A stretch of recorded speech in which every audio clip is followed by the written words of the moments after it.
Hey, my friend, this is Joe Bakhmoutski, author of Simplify Cancer, Man's Guide to Navigating the Everyday Reality of Cancer. I want to thank you so much for getting this book and for spending your time on going through this and getting the advice that can help you to get through the cancer in the best way possible. So I hope you love the book because I wrote it for you because I know exactly what it's like. I know how scary and confusing and overwhelming this whole thing is. So that's why I wanted to really bust down the four main challenges that all of us men must overcome when we're dealing with cancer. Challenge number one, why me? Is dealing with the shock of the diagnosis. Challenge number two, well, what now? How to approach treatment and have the life that you want despite cancer. And now we're up to challenge number three, is who's going to be there for me through cancer so that you end up getting the support that you want on your terms, which is crucial as you're going through the cancer treatment and beyond. So I want to ask you to imagine that you're on a plane, first of all. I want you to imagine that you're on a flight that you've done a million times before. You're sitting in your seat, you're comfortable, you've got your bag stacked up, you maybe you've ordered a drink. Everything is going to plan. The plane's taking off, you're in the air, and all of a sudden, something starts to go wrong. The plane starts to shake.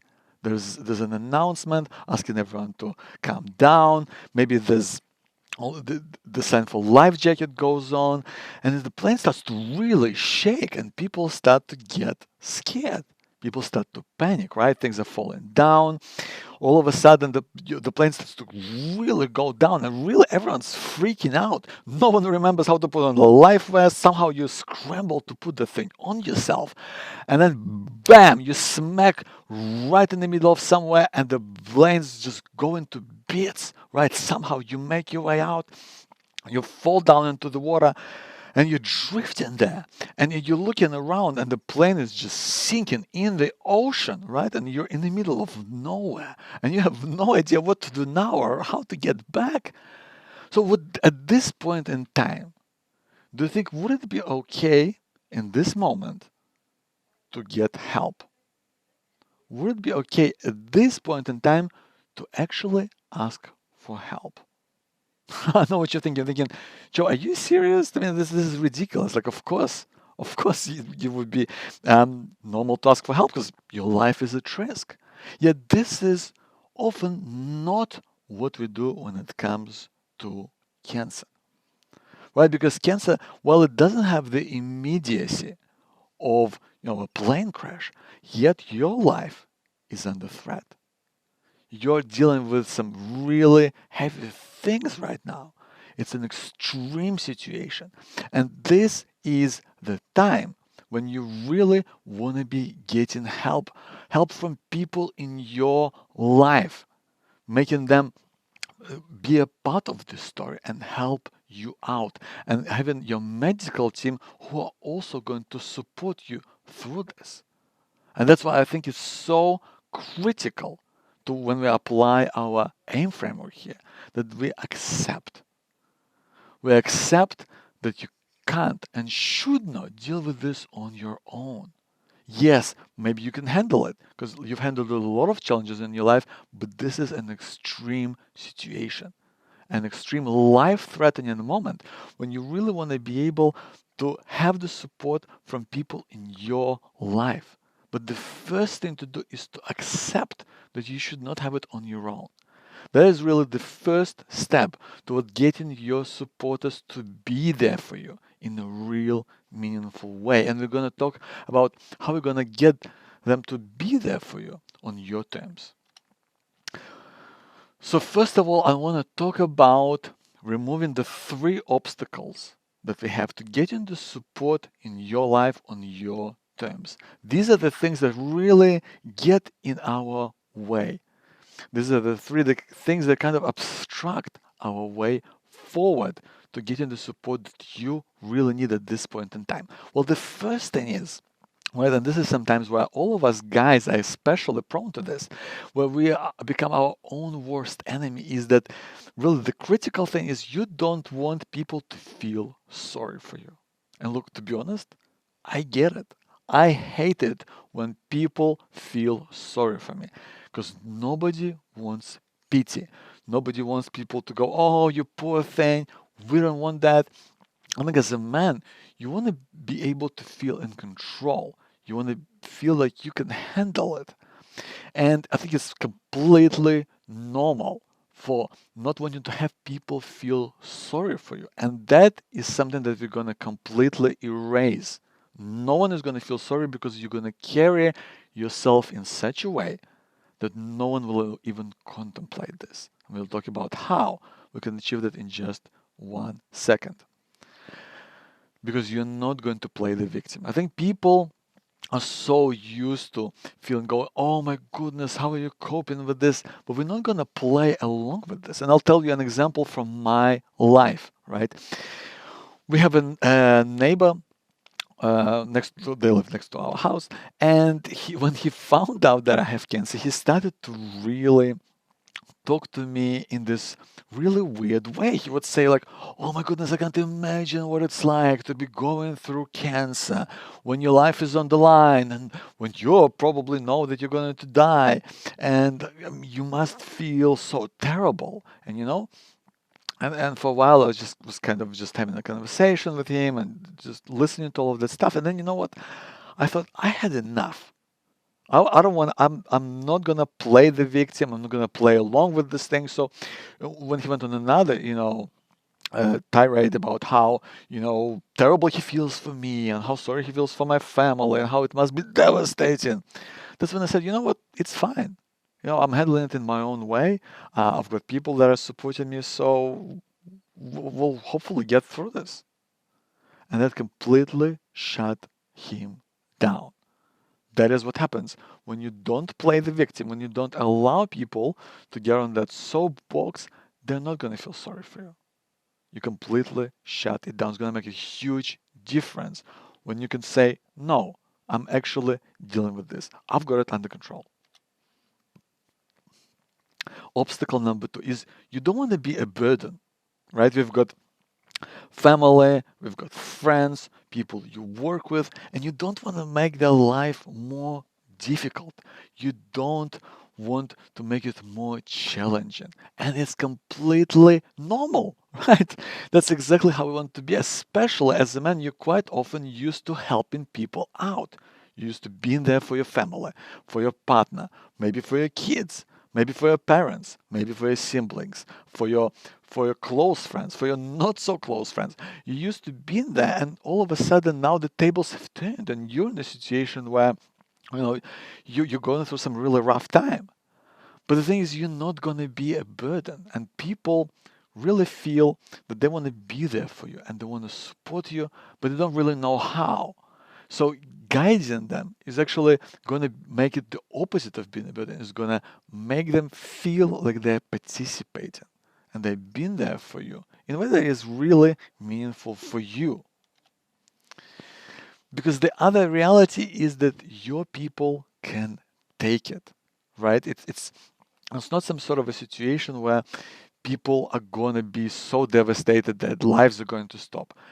They can take the bad news when you guide them towards action. When you tell them how they can step up and be there for you in a way that can really make a difference to your life and to your experience, because then they feel like they're participating. Then they don't feel left out. They don't feel like they just have to kind of second guess in what's going on. And that's when they can direct their thoughts and actions towards doing something meaningful for you to help you get through it on your terms. And also, it allows you to kind of really prevent help that you don't want, right? Because if we don't tell people what to do, they'll just do the things that they think that need to be done. And quite often, that's the opposite of what you want. Now, in this whole cancer world, I've heard this whole kind of thing around casseroles, right? This whole thing about people who bring casseroles, and you kind of become overloaded with these casseroles of like homemade food that people bring to your house, and maybe you don't even need it. You know what? I'm not like that. If somebody brought casseroles to our house, that would have been great. It didn't happen. But regardless of where you stand on casseroles, what I want to talk about is the fact that people can start doing things because they feel like it's the right thing to do. And sometimes it's completely clashes with what you want. So if you instead tell people of what you want to see and the type of support that you need in your life, then this kind of eliminates this whole thing altogether. And they start being there for you in the way that you want, in the way that you need. And then I guess the other thing is that it's especially prevalent in us men because we think, well, I'm on it. I'm handling it. I've gone through tough times before. I will deal with this on my own. And again, I want to come back to the plane example, right? It's good for quite a lot of challenges in our lives where it makes sense, where it's completely applicable, but now is not the time.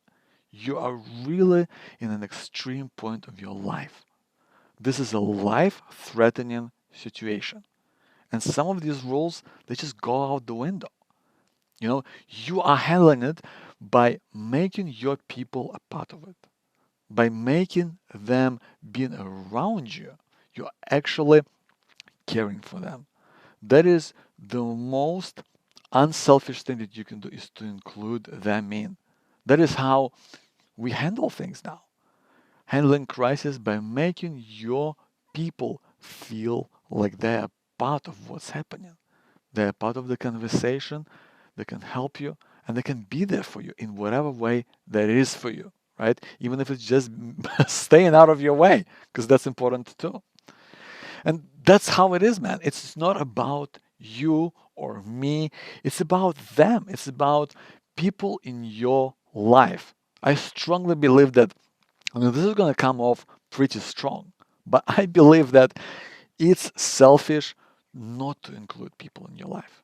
Because otherwise, that's when people start freaking out. That's when they start going crazy, when they have no idea what's happening, when they have no idea what's going on. That's when they start to worry. That's when they start to really be bothered because they feel left out. Because they don't know what is the right thing to do, they don't know what is the right thing to say, and now you can include them. You can let them be a part of your life because helping you helps them, right? It works both ways. When they feel like they're doing something for you, if they feel like they're participating, if they feel like they're making your life easier, it gives them a feeling of doing something. Because we feel so helpless, right? We feel so helpless because you don't know what's going on. You don't know what to do.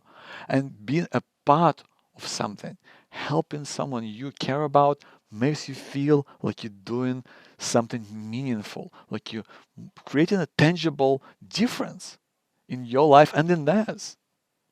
And I think the key thing that we could all do with remembering is that people can't read your mind. Whether this is your partner, whether this is your best friend, no matter how much they know you, they don't know what's going on inside your head, right? And we gotta tell them, we gotta be explicit and open up about it, right? Because when you open up about what you're going through, you start to have a real conversations about things that matter.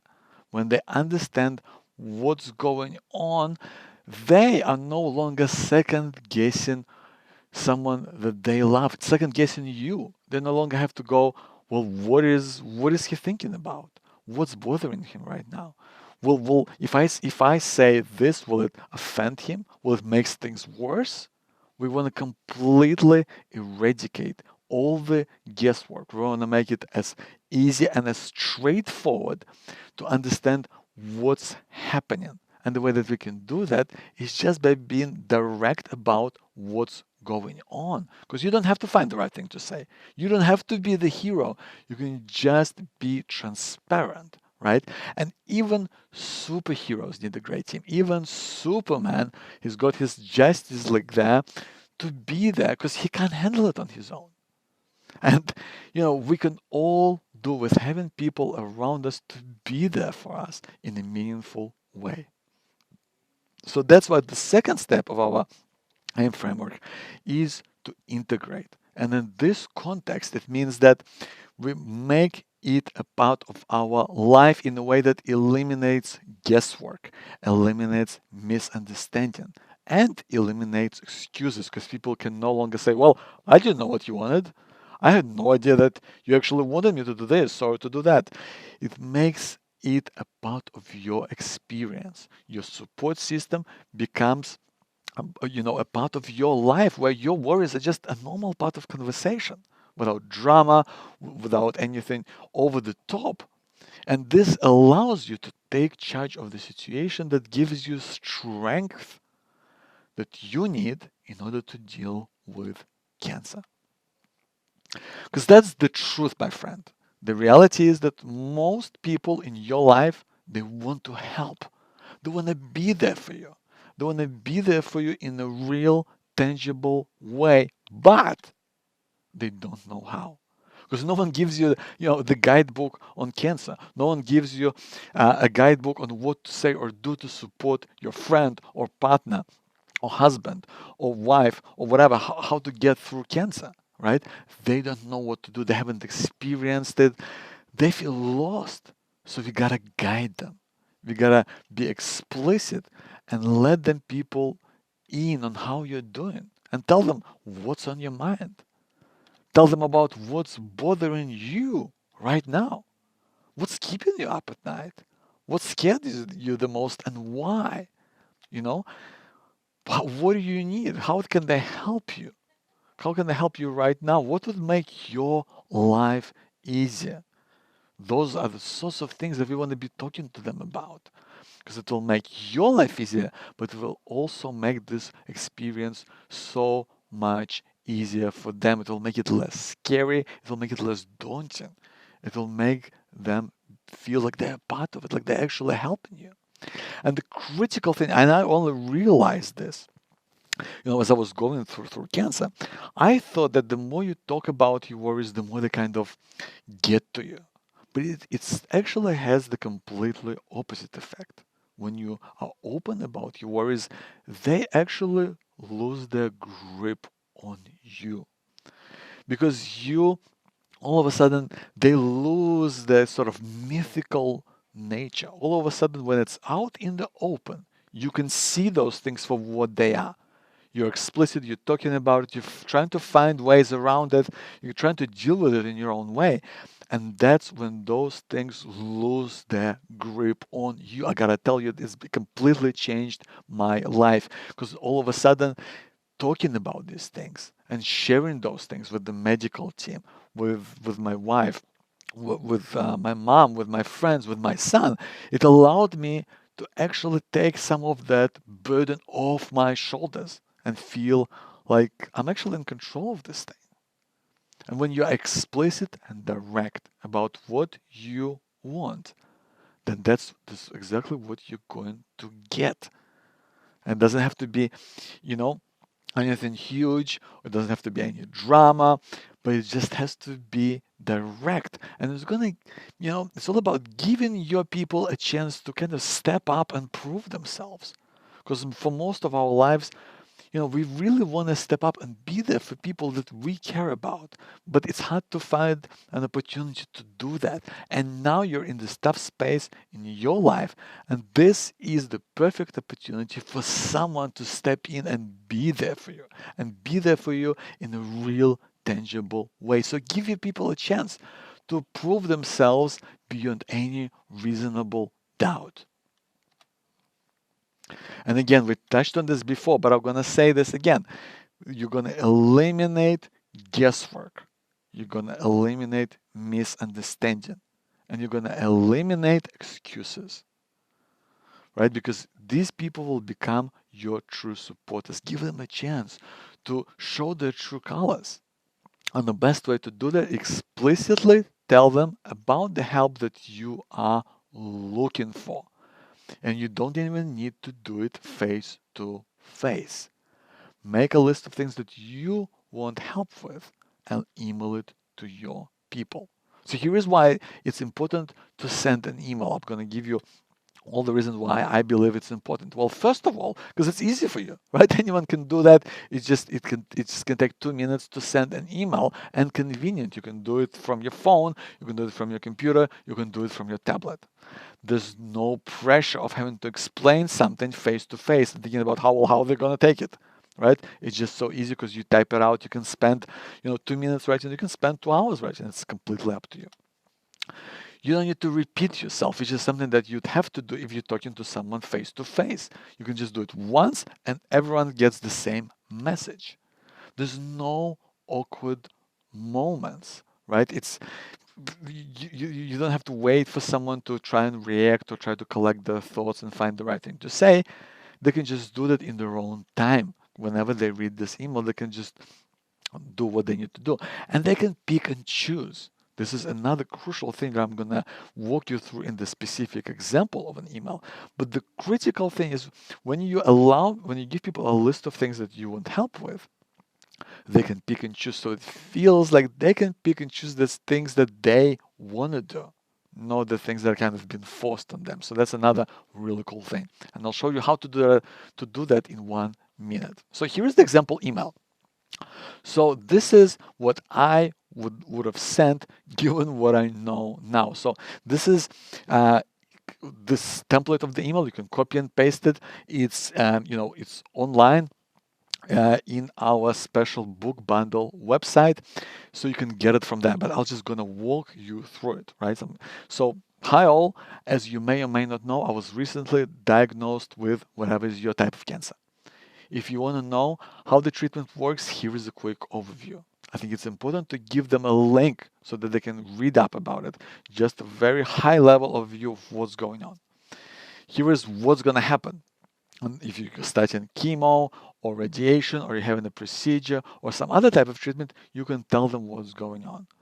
So I would say I have no idea how things will turn out. But feel free to ask me anything or visit me in the hospital if that's what's going to be happening to you. But I think it's important to say that people can ask you anything or talk to you like a normal person. Because some people feel awkward. They feel like they don't know what to do or what is the right thing to say. Well, you are explicitly telling them that anything goes. There's no special rules. They don't have to treat you in a different way. They can just be normal. So you're saying, well, look, the whole thing really sucks and we're in for a really tough ride. So I'd love to appreciate your help with any of the following, right? And you give a list of things for whatever that is for you, right? You can, for example, that could include getting to and from the hospital. That could be getting groceries. That could be babysitting, whatever that is for you. Put in a list of things that they can help you with. And then you can say, well, if there's something you'd like to volunteer for, hit reply and let me know. The powerful thing here's the strategy. The powerful thing here is that you are not forcing anything on anyone. You're simply putting in a list of things and saying, hey, if you feel comfortable helping with, for example, with driving me to and from the hospital, let me know. Because some people will say, well, I don't want to do babysitting, but I'd rather help you with the groceries. They can do that. It's a really powerful way of giving someone a choice of how they can be there for that is really comfortable for them, right? Which is pretty cool. Because what you want to avoid is a phone problem that I had. And I use the term loosely. I'm going to tell you a little story. Here's what happened to me, my friend. I was in the hospital getting chemotherapy, and the hospital was actually pretty far away from my house. So I didn't really get to spend a lot of time with my family initially. I was in hospital for a while, and I kind of expected that a lot of my friends would come and visit because I let them know. I sent them an email where I just said, hey, here is when the treatment is going to start. Here's when I'm going to be in the hospital. And, I'll go to the hospital. And you know what? Chemotherapy isn't particularly fun. I wouldn't recommend it to anyone. So I was just there and I was kind of spending a lot of time on my own. And I was like, what's going on? I mean, why isn't really anyone here? And it was like, there must be something wrong with my phone. And I thought, well, hey, you know what? This is a hospital, right? So I'm sure that they must be doing something to jam the signal. That makes sense, right? Because they've got all this fancy medical equipment here, so it would only make sense. I go, oh, what? That makes total sense. I'm just gonna test it out, right? Because there's no way that my friends wouldn't come here. So I went out. I went out is a big word. I really just like stumbled out like a zombie, and because it was with the chemo, I had this whole infusion thing with me that I would drag around, and I wasn't feeling that great. So I kind of stumbled around like a zombie through the ward until I got to a point where I got to this part of the ward where there was this desk and a landline, and the phone there. And I thought I'm just gonna dial my phone just to make sure that there's a problem there, and then I can talk to maybe a nurse of just what I can do for people to get in touch with me. So here I am. I'm dialing up my mobile phone from this landline, and then something weird happens, and I look at my phone and it lights up, and it starts playing the silly jingle that I've got on my phone. And to be honest, this was a really low moment because I was just standing there transfixed. I couldn't believe what was happening because I realized at that point that, you know what? Nobody's coming. It ain't the phone. It ain't the phone. It's just that the people don't want to show up.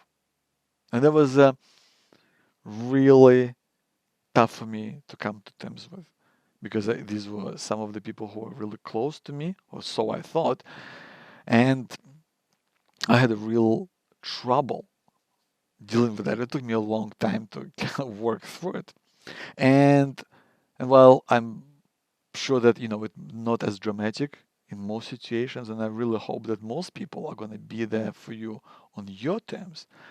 But the truth is that sometimes we can do a better job of telling people of what we want to get the support that you need on your terms. Because sometimes people can let you down. I've worked through a number of reasons, and I've nailed it down. I've narrowed it down to really three reasons why people may let you down. And I'm telling you this because not only have went through my experience and analyzed it in painstaking detail, but I've also spoken to lots of medical staff and lots of people who've been through cancer through my Simplify Cancer podcast and online forums. And I realized that this is something that happens in one way or another to pretty much everyone. There's at least one person in people's life where they've really let them down. And I've really narrowed it down to three reasons why that may happen. So reason number one is that some people are awkward about death and dying. They don't know what to say. They feel really weird about it. And the fact that you have cancer can get in the way of these folks supporting you. Right? That's reason number one. Number two is people are afraid of looking stupid and insensitive by saying or doing the wrong thing. They don't want to feel judged, they don't want to lose face. And that's kind of how we all are in a way, right? Because you don't want to look you don't want to look stupid, you don't want to look weird, you don't want to say the wrong thing, you don't want to do the wrong thing. So some people feel that they can instead back off. And that's why they end up doing the worst thing possible, which is nothing at all. Then number three, and this is the thing, something that took me a while to work out, is that sometimes you kind of grow distant with people.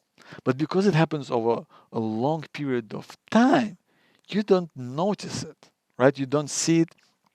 And so it can take some major disaster like cancer to really bring this to light and make you see things in a different way, the way things really are, right? And what often happens is that when you look at these three reasons, well, there's really nothing that you can do about reason number one. If people feel awkward or if they have their own hang-ups about death and dying, and if that stops them from supporting you, well, there's not much that you can do about that, right? Reason number three, again, if you've grown distant and you kind of haven't really seen that over a period of time, again, there's not much that you can do about that. That's kind of how things stand. But the reason number two, if people don't want to feel stupid, if don't want to feel insensitive, if people don't want to do the wrong thing, well, we can work with that. We can change that around. We can really spell out of how you want things to be, and you can really turn that around. And this will really give your people a chance to step up because you just laid out the rules. You've just spelled out the terms of engagement, and they know how to step up and be there for you in a really meaningful way. And when you do that, that takes us to the third step of our AIM framework. It means that you could move on with your life. And if someone who didn't step up for you, well, that's fine. They can be that way, but you can move on with your life. You can focus on people who stayed for you, who are there for you, who listen, who pay attention, who put you ahead of their own hangups and their own issues, right? And really, for me, cancer has really helped me to start judging people in my life, but what they do, not what they say. If people say, "Oh, we really care about you," but then they don't show up and don't do anything to be there for you, well, these are empty words. They mean nothing. But people who are truly care about you, they just show up. They don't need to make a show it. Don't do it to tick tick the box. They just do it because that is how they feel. That's what they need to do, and that's what they do. So when you move on, you get a chance to really embrace your true supporters. And sometimes that happens with people when you least expect it, right? And with my friend, I remember like this a long-term friend, and we really haven't, seen each other in months. And she just came to my hospital, and she was just there for me. She's just there, and she listened, and it allowed me a chance to vent and just to bitch and moan. It just allowed me an opportunity to be honest and direct, and that meant so much to me, right? Even when I didn't really expect her to be there, she just wanted to be there, and she just showed up. That's what happened. And it's mutual, right? That's how it is. That's how you'd be for someone else, someone that you care about.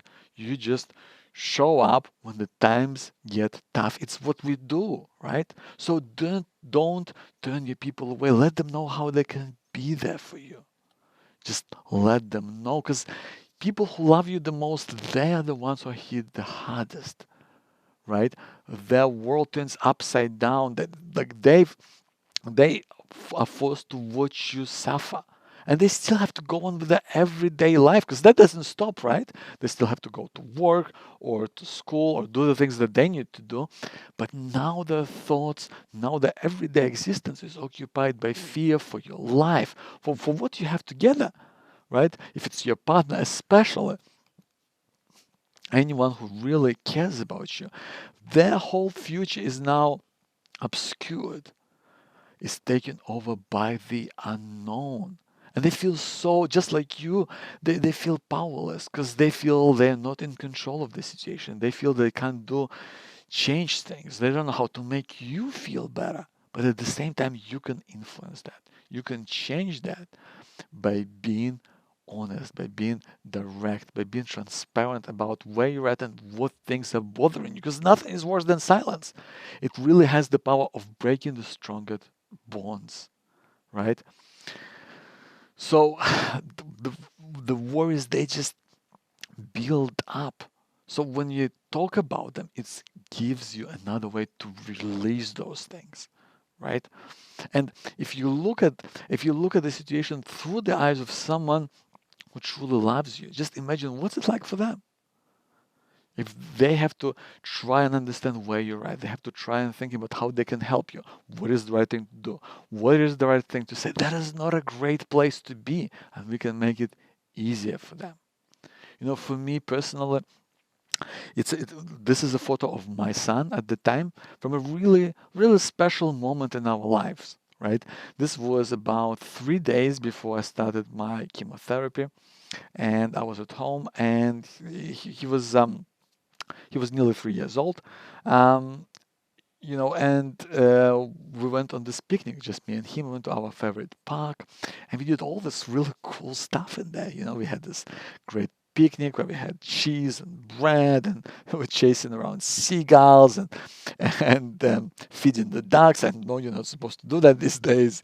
And we just went on the playground. We spent like an entire day there. It was just amazing. It was phenomenal. I had such a great time, and I just looked at my boy, and I was like, how do I tell him about what's going on? I don't want to make things tough for him. I mean, he's not even 3 years old. So, we just said to him, look, daddy's just gonna go to the hospital. And because the hospital was far away, and at times we would just see each other on Skype. And he felt, even though he was just a kid, he could tell that something was serious and something was wrong, but no one would tell him what's going on. Right? You could see that the adults would be trying to work through things, and he would have no idea what that was. So I could see even on Skype, I could see the pain in his eyes of not knowing what the hell was going on. And I realized that by wanting to shield my boy from this experience, I excluded him. And from that point, I realized that something had to change. And I had a huge conversation with my wife, and we were both on exactly the same page. And we kind of explained things to him, and we tried to make this whole crazy cancer thing a part of our lives. And even with our son, we just explained to him as best we could what was going on. And you know what? When we made it normal, when we made it a part of our lives, it just became so much easier. And I want to share with you like the real high point of that, of like kind of the culmination of that, is when he had his third birthday. We initially planned this huge party at our house.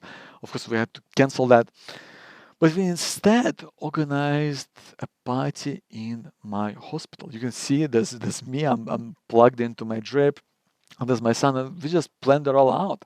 I mean, we had some incredible oncology nurses who helped us to make it happen. And my wife brought the presents, and my mom brought the cake. We had us and the oncology nurses singing "Happy Birthday," and it was just cool. It was normal. It was so much fun, even though the situation was crazy. But because it made it so much more normal, I felt like a normal person. We all felt like a normal family. It was just going through really crazy circumstances, and it made a huge difference, not only for me, but for my son, for my wife, for our entire family. So I can highly recommend you to do that when you can. And still, I know no matter what you do, there might be times when you feel alone, and that's when there are times when talking to someone who listens to you, who may not be a part of your family, or a friend, someone who doesn't know you. It can be like a stranger on a train, right? Who listens and who actually gets you. And that stranger is someone who is used to talking to people like you and me, used to working with folks who are dealing with cancer. It could be a psychologist, it could be a counselor. I mean, I'm just giving you a list of those people, of the places that I found here in Australia, but you can find it anywhere. It's just a simple Google search can point you in the right direction, and you can find people who are used to working with folks like us, who understand those challenges, who can listen, right? They're professionals, they know how to listen, and sometimes they even give fantastic advice. To be honest, I wish I knew about any of this when I was going through it. I only found out about this whole stuff after the fact, which is really disappointing because I would have loved to talk to someone when I was going through some of these tough times. So let's wrap up and talk about some of the action steps of what we talked about here in challenge number 3. Who's going to be there for me through cancer? So this, my friend, are just some of the mindsets that I think you can really take on and make it your own. So the first one is I will talk about cancer to my family, including whoever that is for you. Maybe it's your partner, maybe it's your child, maybe it's your parents, whoever that is, talk to them and make a commitment to that. I'm going to tell my family exactly how they can help me and not get in the way. Every day, I'm going to share with my partner about what bothers me. I'm going to tell people how they can help me via email and in person. I will keep my workmates informed and tell them how they can be there for me and support me through it. I will ring my cancer nonprofit to ask about legal, financial, medical, and other services that can help me right now. Because there's so much out there that you don't know about until you ring up and ask. I only found out about this stuff when I was, doing my book and doing my podcast. I met all of these fantastic people and I'll find out about all these services I had no idea existed when I was going through it. So check it out. Just give them a call. And there'll be all sorts of great things. You won't regret this. Please do this, my friend. I will keep my people informed about my cancer through whatever way that is for you. Maybe you're on social media. Maybe you like using email. Maybe you spend a lot of time in person with people. Just tell them what you're going through. It helps to get your head clear. Get those worries away when you bring them out into the open, right? And that's the next thing is what it's all about. I will allow myself to rant about cancer to people that I care about in my life, including whoever that is, whoever you feel the most comfortable with. And if you're not comfortable, then I will talk to a person outside of my social circuit who doesn't know me and has no agenda, right? They're not going to judge you. They're just going to be there to listen and potentially give you advice. And there's nothing wrong with that. You don't have to do what they say, but it can be helpful. I want you to know, my friend, you're not alone. I'm here for you, and so are people in your life. Make them a part of your story. Make them a part of the conversation without drama, without being weird, without being over the top. Just let them know what's going on in your life and how they can be there for you. I want to thank you so much for getting the book, for going through this course, because I know it's tough. I know it's a tough time in your life. I know I've been there, my friend. But this is something that is critical. Getting the support that you need from people in your life is going to make things so much easier. I hope this serves you. Thank you so much for watching. I will see you in the next challenge.